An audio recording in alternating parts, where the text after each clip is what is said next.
Merci beaucoup d'être venu aujourd'hui. Selon le président de l'Association des entreprises indépendantes, Dan Kelly, le programme d'aide pour le loyer commercial est une catastrophe. Seulement une petite minorité des entreprises ont bénéficié de ce programme. Selon les données de cet organisme, à peu près 15% ont bénéficié de ce programme et 20% trouvent que le programme est bon pour l'aide des entreprises. C'est une grande dépense gouvernementale et le besoin est sûrement grand. Pourquoi? Parce que la grande majorité des entreprises ont été interdites de livrer leurs services et de lever de revenus pour les mois qui ont suivi l'arrivée de COVID-19. Donc, on aurait pensé que la grande majorité des entreprises auraient reçu cette aide. Mais à cause de la complexité, à cause d'un système bureaucratique favorisant des agences et des organismes liés au gouvernement, la grande majorité des petites entreprises n'ont rien reçu. On a pensé que c'était l'incompétence gouvernementale qui a causé cet échec. Mais non. On apprend cette fin de semaine qu'il y a eu d'autres motivations. Que le gouvernement a pensé peut-être à avantager certaines personnes ou certaines entreprises en créant un système aussi complexe qu'on voit. Et on sait déjà la raison pour laquelle c'est un système mal géré.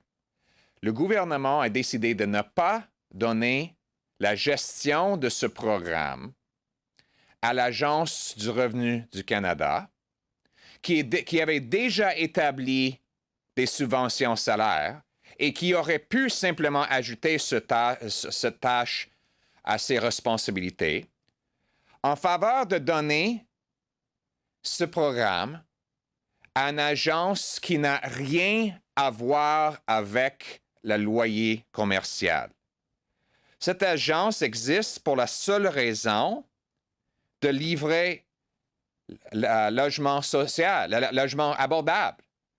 Donc, une agence créée pour la seule raison de livrer un logement social est soudainement en charge d'un programme d'aide commerciale. Il n'est pas une grande surprise que cette agence avait besoin d'engager une entreprise privée afin de livrer le programme. Pourquoi? Parce que la Société canadienne d'hypothèques et de logement n'est pas capable de livrer rien par rapport au loyer commercial. Et qui est l'entreprise qui a obtenu le contrat? Un contrat qui valait plus de 50 millions de dollars. C'est l'entreprise d'où travaille l'époux de la chef du cabinet de Justin Trudeau. Ça nous rappelle de la scandale uni. On avait déjà un programme qui livrait des aides pour les étudiants à travailler avec les organismes de but non lucratif. Ça s'appelle le programme emploi-été.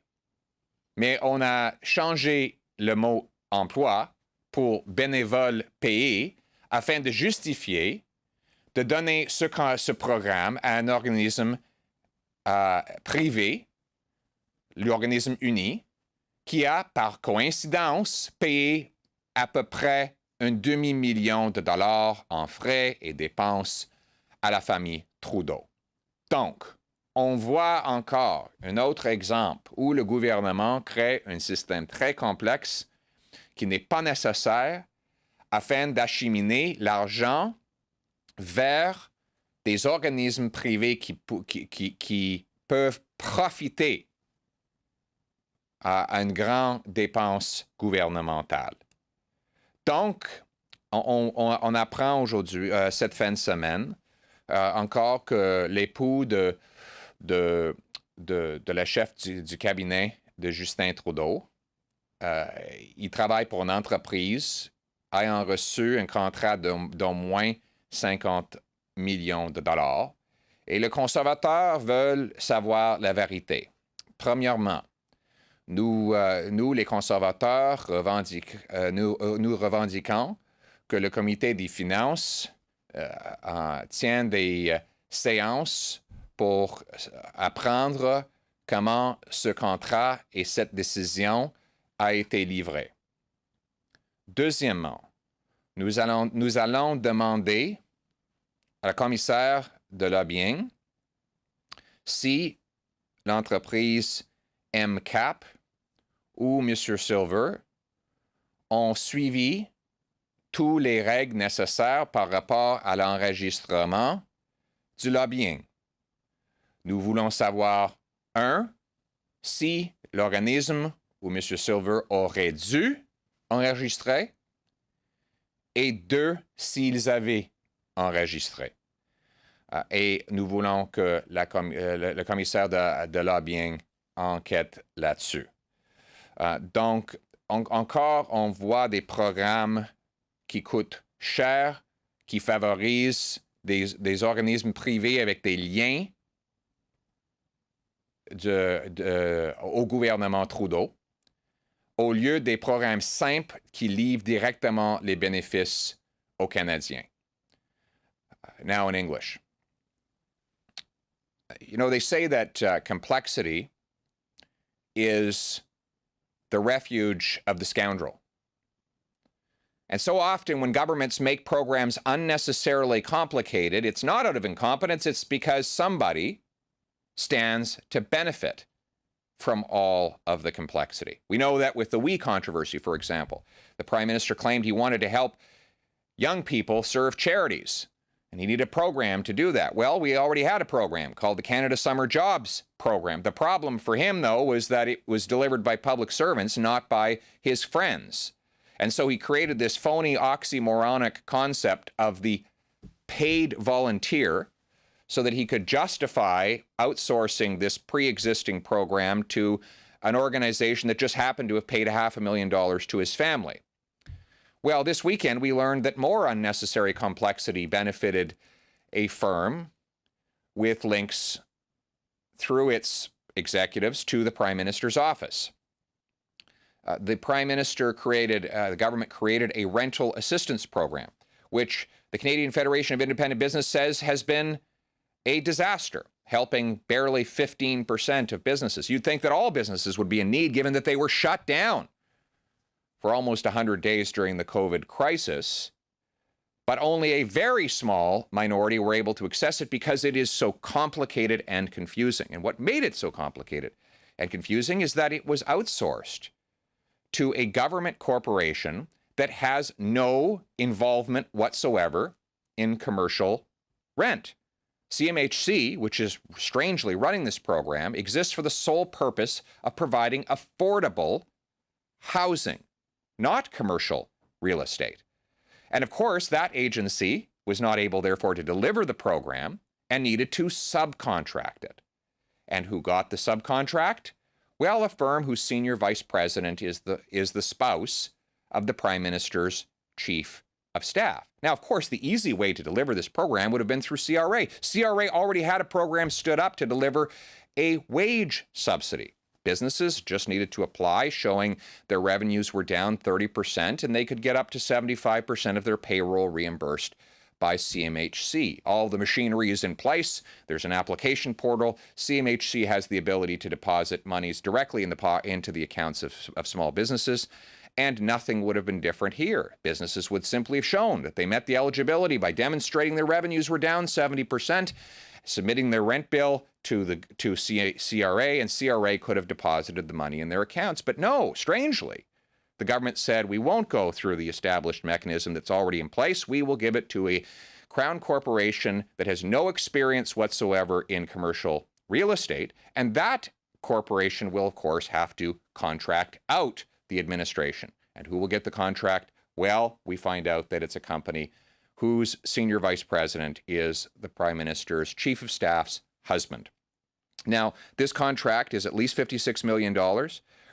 Right now, it looks like the administrative costs that the company will receive is worth almost 10% of the full value of the program. An enormous amount of administrative and servicing burden that all, of course, could have been avoided had CRA been used. So Conservatives today are calling for the Finance Committee to examine why this program was directed through an unrelated Crown corporation and ultimately to this company. And two, we are asking the lobbying commissioner to ascertain if either the company, MCAP, or Mr. Silver should have registered their lobbying activities and whether they did so. Once again, we see Canadians are suffering. Everyday people are struggling just to keep their heads above water. Meanwhile, our country drowns in a $343 billion deficit. Our debt is up by 50% in 1 year. Our economy will take a $100 billion hit this year. And what is the Prime Minister focused on? Not on getting Canada through this crisis or rebuilding our economy, but on helping his friends, helping his cronies, and creating programs that are so complicated that only the most sophisticated, with the best lobbyists and consultants, can benefit and profit. So I now turn the floor over to the Shadow Minister for Ethics, Mr. Michael Barrett. Good morning. Thanks very much to MP Poilievre. And we're moving through our summer. A lot of Canadians are coming off of a week of holidays, and more revelations about the scandal-plagued Liberals and their inconsistent stories and trying to explain away what has now turned into a summer of scandal. We found out just this week that the only firm in Canada that was to deliver we were told could deliver on the summer job program, the parallel program to the existing Canada Summer Job Program, that they couldn't deliver it anywhere where French was spoken, and they needed to subcontract it out. So the entire province of Quebec required that it be subbed out. Any French-speaking community in Canada would require that subcontractor to deliver the program. This is the same organization, the WE organization, who was going to subcontract out recruiting participants. They were going to have teachers in communities during their summer, invite them to use their contacts through the schools to get students involved in this program, putting a tremendous conflict in front of those teachers should they have taken the organization up on the ask. We also know that the organization was outsourcing all of the development of all of their online resources as well. So the organization, we're told, was the only one, this WE organization, that could deliver on this program for students. They were going to subcontract it out. They were unable to do it. Meanwhile, we had Canada's Professional Public Service, who we've heard a committee from their union representative was willing and able, and in fact wasn't asked if they could deliver on the program. We know that this $500 million program was awarded to a firm that gave $500,000 in benefits to members of the Prime Minister's family. $500,000 for $500 million. We know that when the finance minister's officials and when the finance minister were involved in this, that he had taken $40,000 in free trips from the WE organization. And the day before he was called to testify, suddenly had a flash of recall and was prepared to wave his pen and pay that money back. Illegal vacations. We know that the Prime Minister, when he came to testify before committee, and we were told that We should be very impressed with this unprecedented appearance by a prime minister at a parliamentary committee. And only unprecedented because we have an unprecedented situation and a prime minister twice found guilty of breaking the law that he is again being investigated for contravening. That he comes before committee and suddenly reveals, I pushed back, I pulled this off the cabinet agenda, seeing that there would be a perception of a conflict, and he went ahead and approved it anyway. But during that time of due diligence, supposed due diligence by the Prime Minister's office, they didn't uncover that bank covenants weren't being met by this organization, that their board had been fired or resigned, and that their employees had been laid off in massive numbers.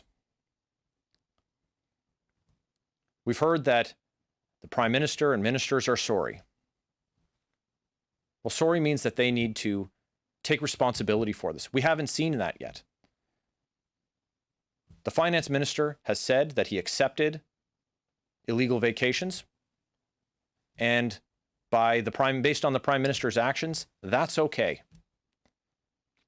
It's without consequence. This program is an unmitigated failure, delivering no jobs to students. With the administration fee paid to the WE organization, not yet fully repaid to the Government of Canada and Canadian taxpayers. But no one in Cabinet is held responsible. The Prime Minister has said he's not responsible, and he is thus far unwilling to hold any of his ministers responsible. Well, that's unacceptable. This week at the Ethics Committee, we will hear testimony from ministers, expecting to hear from the clerk of the Privy Council, and we'll have questions for those that do appear. The Prime Minister has been called to appear before the Ethics Committee and has yet not accepted that responsibility that he has to attend. So we'll see this week the transparency that members of the government are willing to provide to Canadians. There are certainly many questions left unanswered, and as the days go by, there are more questions that arise, more inconsistencies in their story. The truth must come out, and this week, the official opposition, Canada's Conservatives, will continue their work to get the truth for Canadians. Thank you very much. We'll now start the question period. As usual, one question, one follow-up. Comme d'habitude, une question et une question de suivi. We'll start with a question on the phone and then turn to the room. Opérateur, première question au téléphone. Thank you. Please press star one if you have a question. S'il vous plaît, appuyez sur l'étoile 1 si vous avez une question.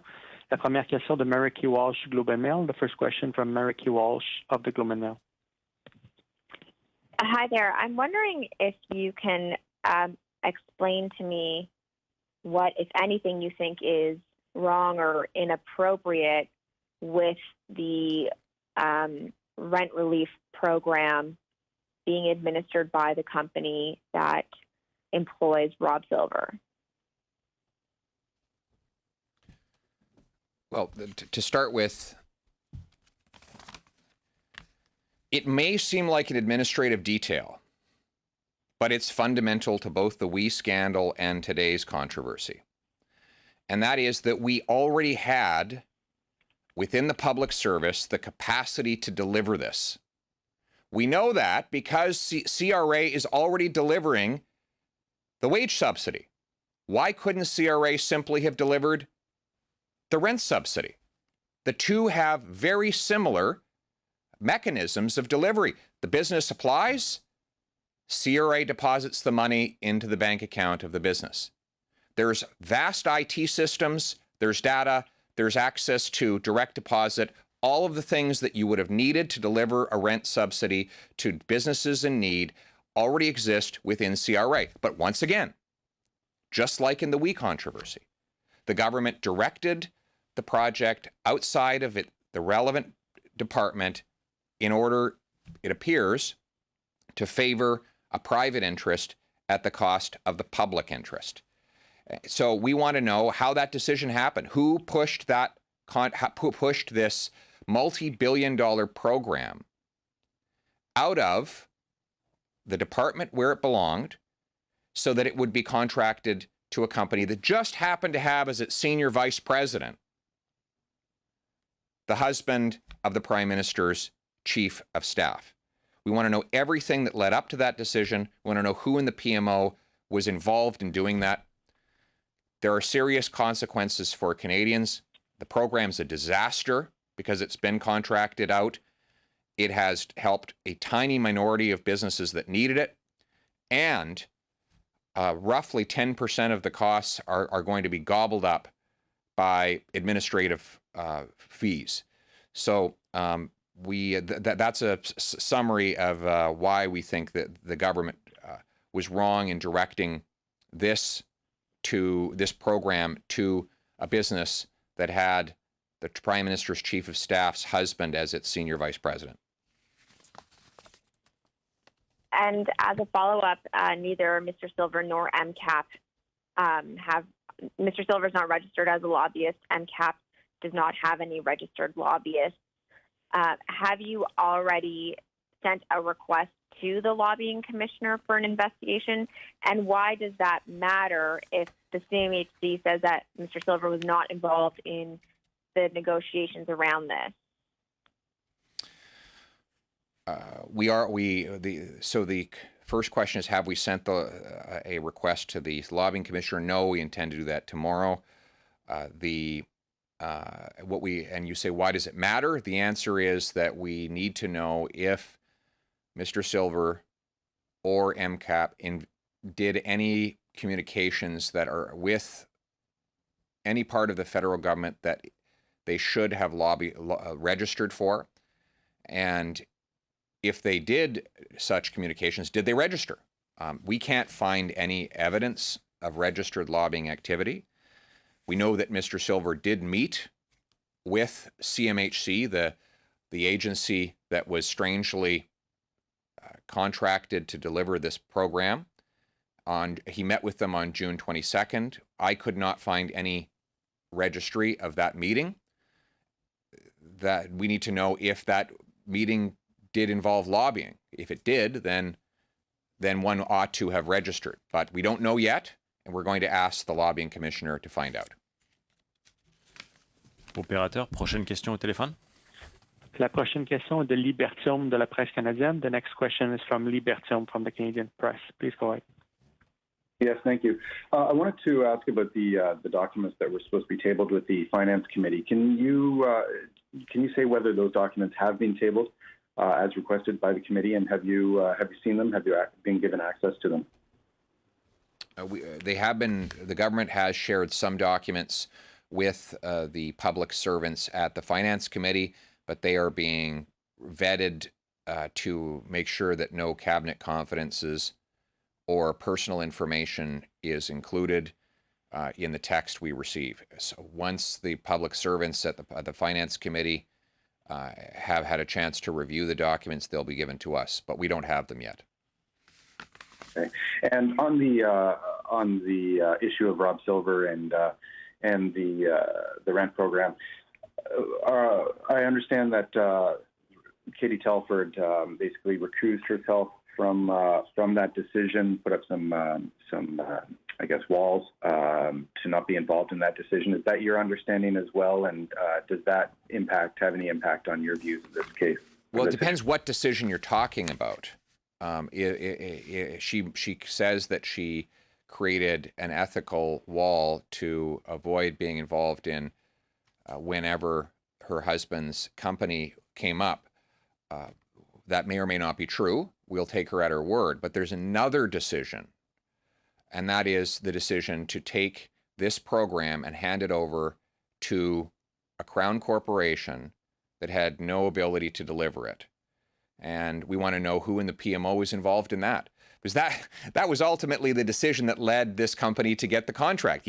When the government gives a Crown corporation a job it can't do, then that Crown is going to have to subcontract it to someone. And we want to know who directed this to CMHC when clearly CMHC had no ability to deliver it. This easily could have been delivered through CRA. CRA is already delivering similar programs.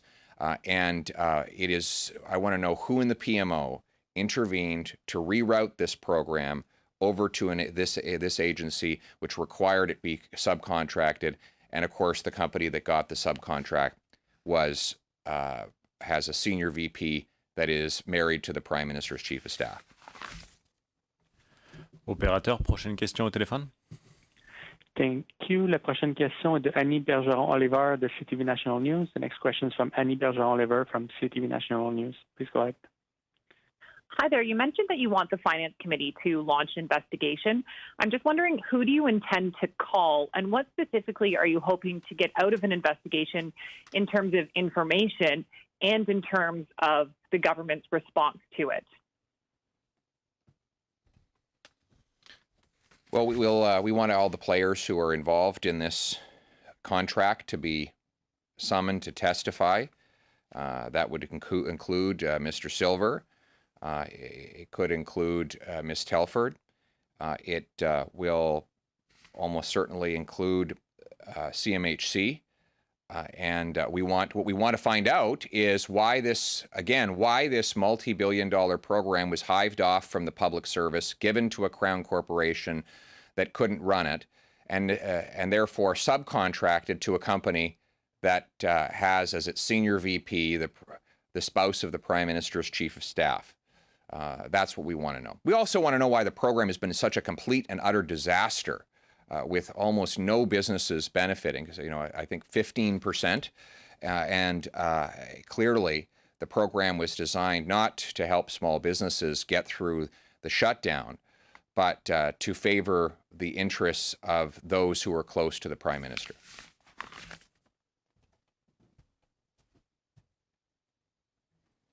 Do you have okay, a follow-up? Great. And I do, sorry.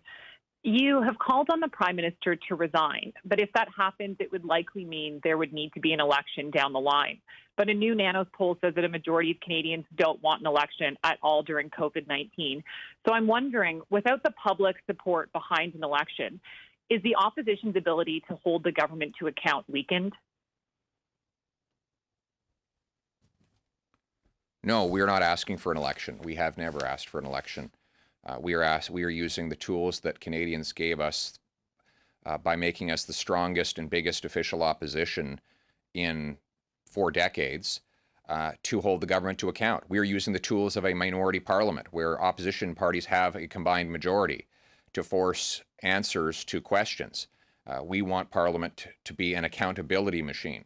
That's what Canadians elected, and that's what they're going to get.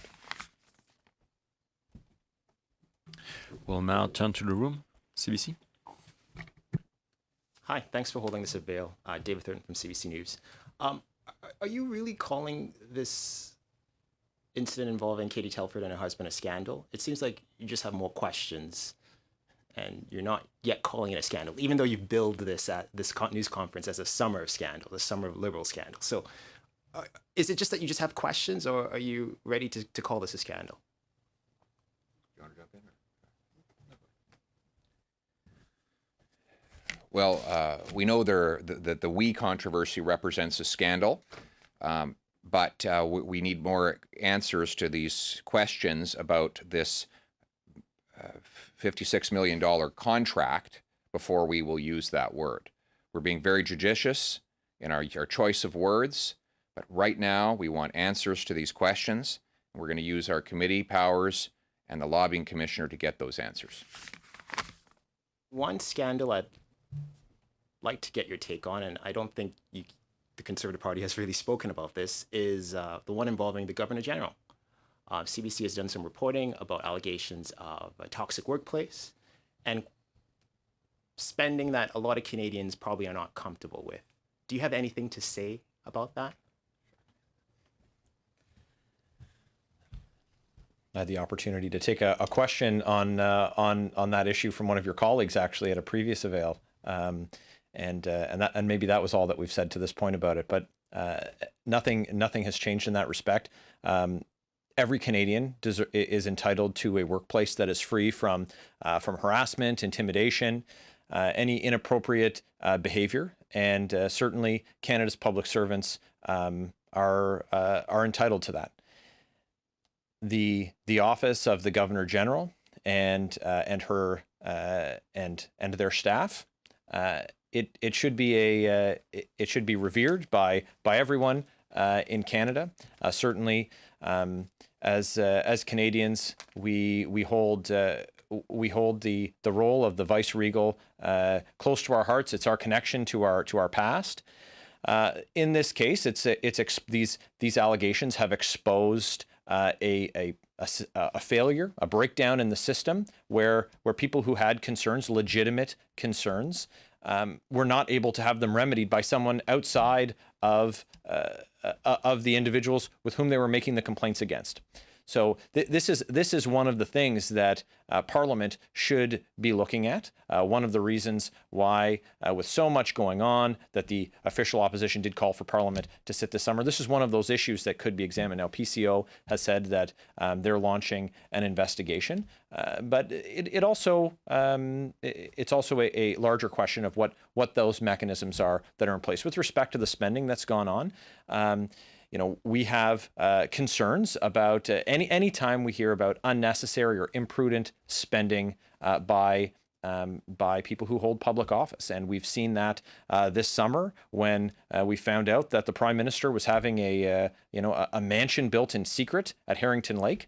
I tabled an order paper question on that. The response that I got versus the access to information response that the Canadian Taxpayers Federation got, we got different numbers to the same question, and they lowballed the answer to me and gave a higher number to the CTF, and so we have concerns when there's excess being spent, when Canadians before the pandemic were on the verge, a couple $100 away, more than half of Canadians were a couple $100 away from bankruptcy. And so when we hear about hundreds of thousands of dollars in expenses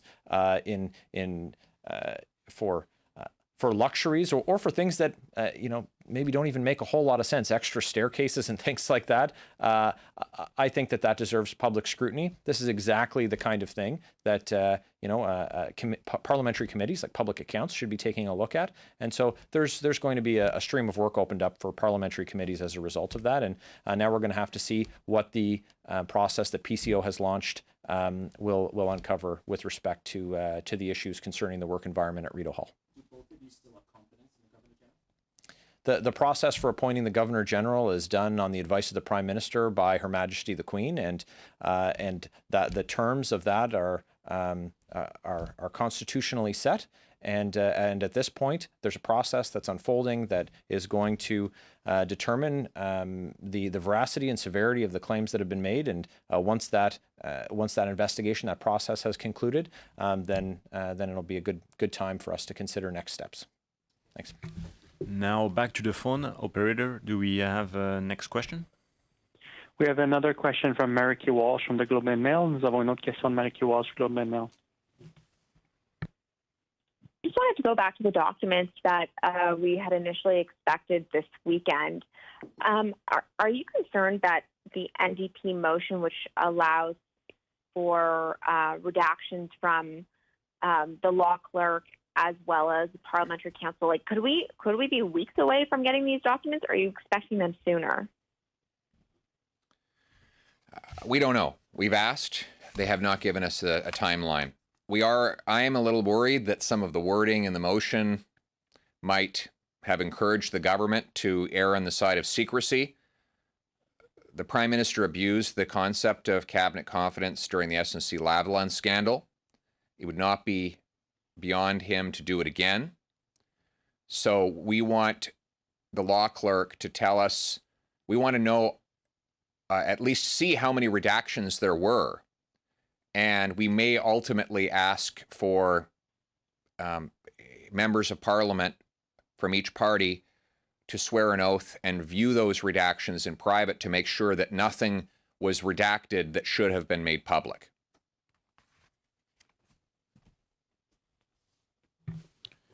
And though, are you concerned that, the motion from the committee is for further redactions based on whatever, on, privacy, even for civil servants? So, there could be even more redactions not made by the government, but by the actual House staff. Yes, I am concerned about that. I would just simply say, though, that Parliament is supreme and committees are their own masters. So if the law clerk or the bureaucracy redact things that should be made public, then we will ultimately have the power to unredact. So I would just encourage everyone who's involved in this redaction process, be alert, because we will, at some point, if we're not comfortable with what you've done, we might unredact that information. We expect that we're going to get all the documents, every single piece of paper. Some of it will be blacked out allegedly for personal information, privacy, and cabinet confidences. But we have the power to assign members of parliament to view those redactions in private and ascertain if, in fact, they were justified. If they are not, then we will use we can use our opposition majority to unredact them and make all of it public. Opérateur, prochaine question au téléphone.